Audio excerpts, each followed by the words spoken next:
अब अगला करेंगे सेकंड, थर्ड का सेकंड सम है। क्या कहता है इसमें, दो संपूरक कोणों में, दो संपूरक कोण दे रखे हैं इसने, बड़ा कोण छोटे कोण से 18 अधिक है। जैसे ये कहता है हम वही काम करेंगे। इसने दो कोण दे रखे हैं, एक बड़ा कोण दिया, एक छोटा कोण दिया है, तो हम मान लेंगे, माना बड़ा कोण हमने क्या मान लिया, x मान लिया, और छोटा कोण कौन सा मान लिया, y मान लिया। अब इसने एक बात स्टार्टिंग में ही कह दी कि दो संपूरक कोण, इसका मतलब जो हमारे पास ये कोण जो है x और y माने हैं, ये दोनों क्या है हमारे पास, संपूरक है। अब आपको ये पता होना चाहिए पूरक और संपूरक कौन से होते हैं। पूरक वो कोण होते हैं जिन भी दो कोणों का जोड़ 90 आ जाए। जैसे हम 60 और 30 लेते हैं, 60 को और 30 को जोड़ेंगे तो दोनों कोणों का जोड़ कितना आ गया आपके पास, 90 आ गया। इसका मतलब वे दो कोण जिन कोणों का जोड़ 90 हो पूरक कहलाते हैं। और संपूरक कौन से होते हैं, जिन दो कोणों का जोड़ 180 आ जाए। मान लीजिए 120 और 60 है आपके पास, आप इन जोड़ेंगे तो कितना आ जाएगा, 180 आ जाएगा। तो संपूरक कोण कौन से होते हैं, जिन दो कोणों का जोड़ आपका कितना है, 180 आ जाए। हमने हमारे पास दो कोण है x और y, और दोनों ही संपूरक दे रखे हैं, तो हम प्रश्नानुसार कह सकते हैं, प्रश्न के बाद इसने यही बोला कि दो संपूरक कोण है। संपूरक कोण है इसका मतलब हम इन दोनों को जोड़ेंगे, x जमा y को जोड़ेंगे तो किसके बराबर होगा, 180 के बराबर हो जाएंगे। अब हमारे पास दैट इज इक्वेशन फर्स्ट, एक इक्वेशन आ गई। एक ही बात से हमारी इक्वेशन बन जाती है। इसने कहा कि दो संपूरक कोण, यहीं से एक इक्वेशन बन गई। जो संपूरक होते हैं उनका जोड़ 180 होना जरूरी है, और दो कोण हमारे पास एक गिवन है, इसका मतलब इन दोनों कोणों का जोड़ कितना होना चाहिए, 180। यहां से एक इक्वेशन बन गई। अब आगे कहता है कि कोणों में जो बड़ा कोण है, बड़ा कोण हमने कौन सा माना है भाई, x माना है हमने। x जो है वो छोटे कोण से, इससे 18 अधिक है, ये ज्यादा है, 18 ज्यादा है, तो दोनों को बराबर करने के लिए हम क्या करेंगे, जो कम है उसमें 18 जोड़ देंगे, बराबर हो जाएंगे। जब ये 18 ज्यादा है तो हम इसमें ज्यादा है, ये कम है तो इसमें जोड़ देंगे 18, तो ये और ये दोनों ही आपके बराबर हो जाएंगे। तो दैट इज इक्वेशन आपकी सेकंड बन गई। दो इक्वेशन बन गई, यही आपने करना है 3.3 के थर्ड सम में, सभी में यही करना है। आपने पहले दो इक्वेशन बनानी है, इक्वेशन बना के एक इक्वेशन में x या y का मान निकालना है और फिर दूसरी में पुट करना है। प्रतिस्थापन विधि कर रखी इसने, तो प्रतिस्थापन विधि में हमारे पास यहाँ पे x का मान ये आ चुका है, तो x का मान पिछले सवाल की तरह ही समीकरण 1 में रख देंगे। x का मान जो है समीकरण 1 में रखने पर, 1 में रखेंगे तो क्या आएगा भाई, y की वैल्यू निकल आएगी। देखिए कैसे, जहां भी x है उसकी जगह रख देंगे, स्टार्टिंग में x है, x की जगह हमने रख दिया y जमा 18, और जमा में y बराबर है कितना हो गया, 180। अब हम जोड़ेंगे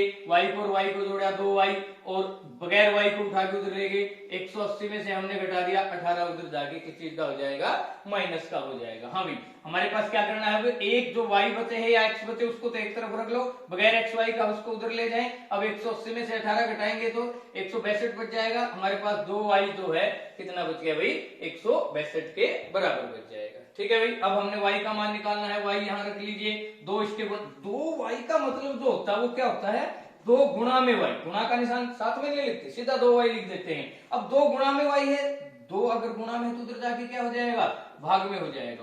बराबर से, यही आप याद रखें, बराबर से इस साइड को रकम प्लस में है, आप छठी से सीखते आ रहे हैं ये चीजें, प्लस की है तो उधर जाके माइनस की हो जाएगी, गुणा की है तो इस साइड भाग की हो जाएगी। अब भाग देंगे, 2 एकम 2, 2 से काटा, 2 अट्ठे 16, 2 एकम, तो y का दो मान हमारे पास में कितना आ गया, 81 आ गया। y का मान कैसे आ गया, तो इसको क्या करेंगे, समीकरण 2 में रख देंगे, 2 में रखेंगे तो क्या आएगा, x बराबर है y का मान कितना आ गया, 81 में जमा 18 जोड़े तो हमारे पास कितना आ गया, ये 99। तो x का जो मान है वो कितनी आ गई, 99। अब हमारे पास दो कोण आ गए, जिसमें बड़ा जो कोण है वो कितने का आ गया भाई, आपका 99 का हो गया, और छोटा जो कोण है वो कितने का हो गया, आपका छोटा कोण जो आपका मान आया है वो कितने का आया है, 81 का। अब अगर आप इनको जोड़ के देखेंगे, 9 और 1 10, 9 और 8 17 और 1 18, 180 दोनों ही संपूरक कोण हैं, और एक जो है उससे 18 ज्यादा है। आप पड़ताल भी कर सकते हैं। इसकी खास बात यह है, अगर आपको आंसर की जांच करनी है आपका सही है या गलत, जो रकम में इसने इक्वेशन में बोला है उसी को पुट करके रखेंगे तो आप देखेंगे कि आपकी सही वैल्यू आ रही है दोनों तरफ, तो इसका मतलब आपका सवाल सही है। तो ये था आपका सेकंड पार्ट थर्ड का। अब हम करेंगे थर्ड पार्ट पढ़िए। थर्ड पार्ट में कह रहा है भी एक क्रिकेट कोच है, वो बल्ले और गेंद खरीदना चाह रहा है, उसने आपको बताई है क्वांटिटी, भाई कितने बल्ले और कितने गेंद इसने खरीदी। देखिएगा, कहता है एक क्रिकेट टीम के कोच ने 7 बल्ले और 6 गेंदें खरीदी है भाई। हमें नहीं पता कितने रुपए की खरीदी है, लेकिन उसने 7 बल्ले और 6 गेंद 3800 रुपए में टोटल रेट बता दिया भाई। 7 बल्लों का और 6 गेंदों का जो है टोटल रुपए 3800 आ गया। हमें ये नहीं पता एक का क्या है। हम मान लेंगे यहाँ पे कोई भी सवाल करना है, कोई भी इक्वेशन बनानी है तो आप मान ले। यहाँ पे पहला हमने मान लिया, माना एक बल्ले का जो मूल्य है, कीमत है, वो इसने कितनी मान ली भी x रुपए मान लेते हैं एक की, और एक गेंद की जो है, गेंद का जो मूल्य है वो कितना रुपए मान लिया, y रुपए मान लिया। अब प्रश्नानुसार जैसे ये कह रहा है वैसे आप काम करते चलें। इसने बोला कि क्रिकेट कोच ने जो है 7 बल्ले खरीदे हैं और 6 गेंदे खरीदी हैं। जब 7 बल्ले खरीदे हैं, एक का x रुपए है, तो 7 का कितना हो जाएगा, 7 की हम गुणा कर देंगे। मान लीजिए कोई चीज आपके पास 10 रुपए में आती है, एक चीज, आपने 5 चीजें खरीदनी है वो, तो आप क्या करेंगे, 10 की और 5 की गुणा 50 रुपए देंगे उसको। तो इसी प्रकार एक बल्ले का मूल्य x है और 7 खरीदे हैं, तो क्या होगा, 7 की और x की गुणा हो जाएगी। आपको अभी भी बताया, गुणा जब करते हैं हम इकट्ठा लिख देते हैं 7x, इसका मतलब 7 इसके साथ गुणा में है। उसके बाद क्या कह रहे हैं, गेंद के साथ बल्ले, बल्ले के साथ गेंद कितनी होगी हमारे पास में, 6 गेंदें हैं, तो एक गेंद का y है तो 6 का कितना हो गया, 6y। अब दोनों की कीमत इसने जोड़ के यहाँ पे इक्वेशन बनाई है, कितने, 3800 रुपए में खरीदी है। बराबर है किसके रख देंगे हम, 3800 3800, दैट इज इक्वेशन फर्स्ट। ये एक इक्वेशन आ गई हमारी जिसमें इसने 7 बल्ले और 6 गेंदे खरीदी हैं। इन दोनों की कुल कीमत इसने 3800 दी है। इसी प्रकार अगली इक्वेशन बताइए साहब।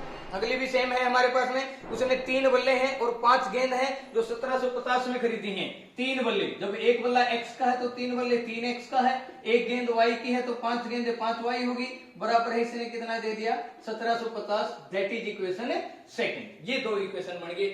इस सवाल में आपके पास इक्वेशन अलग अलग हैं। पिछले दोनों सवालों में x और y की वैल्यू आ चुकी थी सीधे, लेकिन इस सवाल में हमने अब हल करनी पड़ेगी। जैसे आपने इसके फर्स्ट पार्ट के जितने भी सम किए थे वही दो हैं, सेम बन गया। अब क्या करेंगे आप, दो इक्वेशन बन चुके हैं, प्रतिस्थापन से हल करना है। उसके लिए क्या तरीका होता है, आप एक इक्वेशन लीजिए, कोई भी इक्वेशन लीजिए, हमने सेकंड इक्वेशन ले लेते हैं, उसमें से आप एक मान, चाहे x का रखो चाहे y का, एक तरफ रखें, y वाले को दूसरे को उठा के उधर ले जाएं। ये इधर 1750 है, y का उधर जाके किस चीज का हो जाएगा, माइनस का 5y। अब 3x की बजाय 7x है ऊपर, तो इसलिए हम क्या करेंगे, x की वैल्यू लेके चलेंगे। x बराबर 3 इसके गुणा में है, उधर जाके भाग में हो जाएगा, 1750 माइनस का 5y के पूरे के बटा में जो क्या आ जाएगा, 3 आ जाएगा। अब ये ध्यान रखना है आपने, 3 एक के बटा में नहीं रखना, पूरी इक्वेशन है आपके इस साइड, तो x का मान जो है पूरे के बटा में रख देंगे। अब आपके पास x का मान ये आ गया। अब ये ध्यान रखना है, x का मान कौन सी इक्वेशन में निकाला, सेकंड से निकाला है। सेकंड से निकाला है तो फर्स्ट में पुट कीजिए। आप क्या करेंगे,